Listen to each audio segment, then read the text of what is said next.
Good day, everyone. It's a new day in the world's financial markets. Today is October 27th, 2025, and this is part number one. In this part, we discuss how gold has been acting for the last couple of years or so, real quick, and then we'll talk about lately and then forward-looking. We'll talk about where we think gold is going to go. And this is something we've been talking about for a while, but we'd like to repeat it just in case someone missed it or just in case didn't really get the idea. Okay, so gold is in a correction phase now. It's on the way down to the 50-day EMA. We're looking at daily charts here on gold.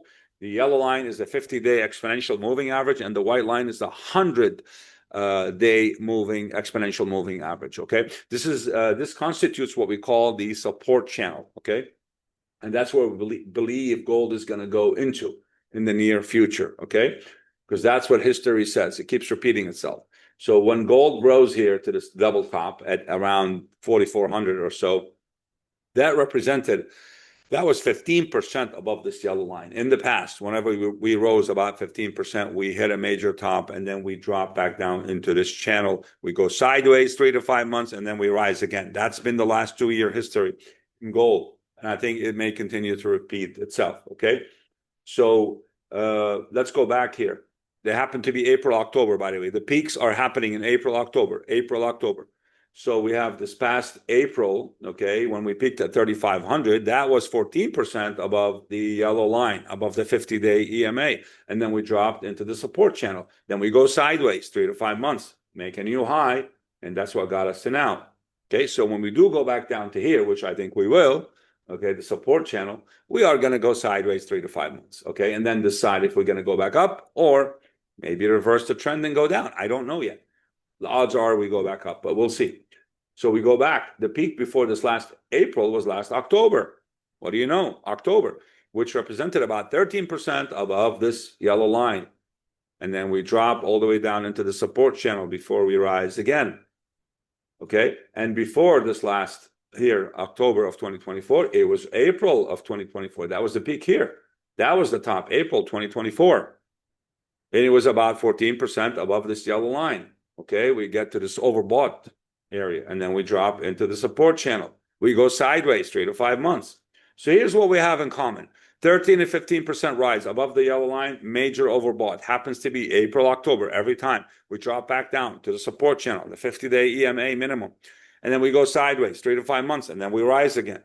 So we are in the phase now of going down towards this. So until we get here, go sideways.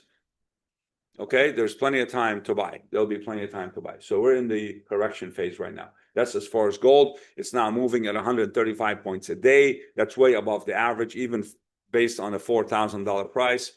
I mean, we're talking about 3 or 4% of the price. That's huge. Okay, that's unsustainable. Gold moves within 1 to 2% max per day movement. So this is very volatile period. And it's very important to note that. If we look real quick here on the S&P 500, okay, which is now all-time high, especially after the announcement now that U.S. and China reached some sort of a trade deal, okay? You notice here, recently, about 2 weeks ago, we dropped into the support channel. In one day, heavy drop. We hit it, and then we bounced off of it. Support channel right here, the 50-day EMA, because it's a rising 50-day EMA. We're above it. And it's healthy because we never even rose 15% above this line. And now that we're here, I have news for you. If you want to go 15% above the yellow line, we have to go to 7,300 on the S&P. So the S&P is not really overbought by technical terms, okay? And we just hit the support channel recently. So who knows where it's going to go? It looks good. It looks healthy. It could go much higher. I'm not a buyer here, but certainly I'm not a seller like I was in gold, okay?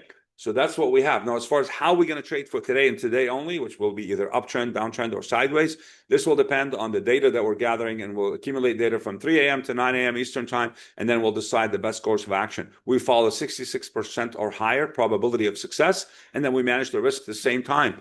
40% of the average range max risk of move against our position. So, for example, gold has $135 average range based on the last 9 days. 40% of that is 54 points. So whenever we enter a position in gold for today and today only, we will only risk 54 points. I mean, it sounds like a lot, but that's the max risk. We'd like to risk less, but we don't want to risk only 5 points because that will happen in 1 minute, right? It's pointless. So the number should be between, I believe, between 35 to 55 points. You want to fight in that range. So you adjust your position size accordingly to allow the volatility when it does happen for you to survive, okay, what could be a volatile session or period. And that's how we do it. So we'll be back today by 9 a.m. and talk about how we're going to trade for today. Until that time, I wish everyone the best of luck and thank you.